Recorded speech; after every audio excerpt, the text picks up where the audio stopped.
Якутия компенсирует расходы на спутниковое телевидение малообеспеченным гражданам. На эти цели республика выделит из бюджета 34,5 миллиона рублей. Об этом сообщил глава региона Айсен Николаев. На днях принято постановление правительства, которое регламентирует порядок получения компенсации. Такое право получат инвалиды и семьи, имеющие детей-инвалидов, малоимущие граждане, семьи с детьми, нуждающиеся в социальной поддержке.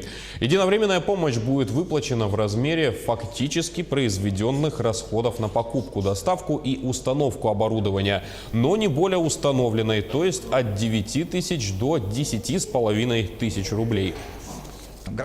Обратиться в управление социальной защиты, заполнить заявку определенной формы, предоставить документы, подтверждающие личность, возможно, это паспорт гражданина Российской Федерации или иной документ. Также предоставить документы, подтверждающие непосредственно право на получение компенсации. Кроме того, необходимо предоставить документ покупки спутникового оборудования, которое было закуплено с 1 января 2019 года, и срок установлен до 1 декабря 2019 года.